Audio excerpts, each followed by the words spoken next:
One night, Percy arrived at Farquhar to see a tired Tom Tipper on the platform. "Are you all right, Tom?" he asked.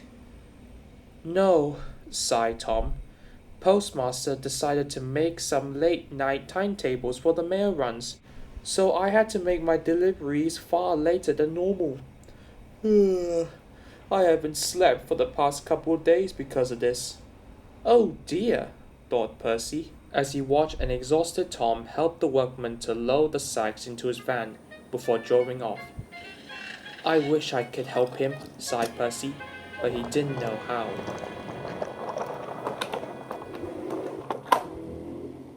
The next morning, Percy was taking a goods train down the line. He stopped at the signal. Terence the tractor was plowing in the field close to the line. "Hello, Percy. You look troubled." "I am, Terence.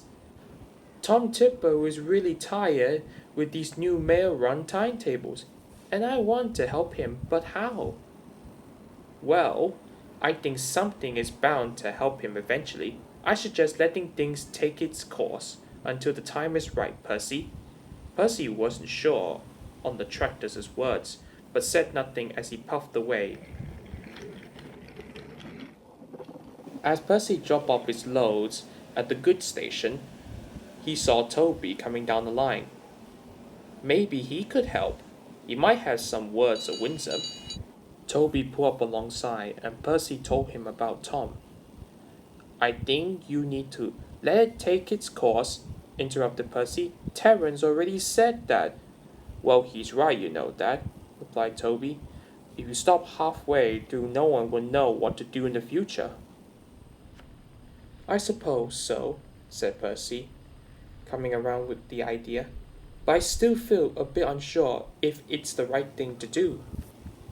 With that, he puffed away. Meanwhile, on the branch, Tom Tipper was making his way back to Farquhar.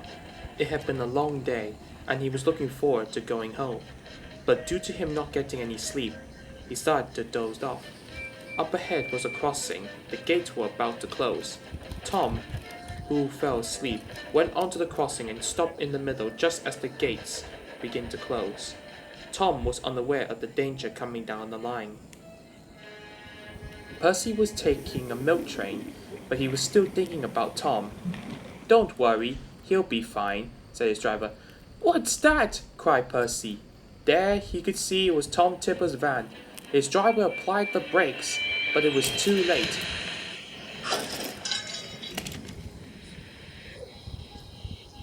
The force of the blow spun the van around. It was lying on the side on the other track. "Oh no!" cried Percy. "I didn't mean to hurt him." "Don't worry, Percy. I'm sure he is fine," said the driver. Both the driver and fireman got out, and at exactly at that moment they could see Tom Tipper's legs sticking out of a bush. Later, the two men managed to pull Tom out from the bush. He was very confused. "I don't know what happened," he said.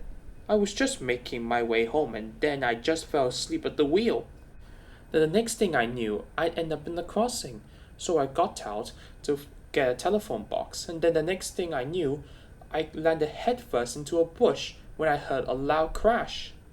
"Well, that's one way of delivering a parcel," the fireman joked. The others didn't think it was funny. A crane came to take Tom's van to the menders, while Percy took Tom back to Farquhar, where the Fat Controller was there.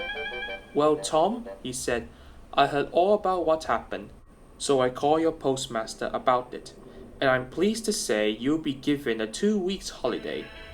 "You really mean it, sir?" "Of course," smiled the Fat Controller. "And when you come back, you will have a brand new van and a timetable for the mail run, so there will be no more dozing off on the job." Tom Tipper beamed, as did with Percy and his crew. 2 weeks later, Tom came back with a smartly mended van and a big welcome from Percy and his crew. "Thank you all," he said. "I don't know what I'd do without you." "That's all right," smiled Percy. "That's what friends are for." And with that, everyone went their separate ways. Percy now learns that sometimes things need to take its course for changes to be made, especially when it comes to a tired postman and late timetables.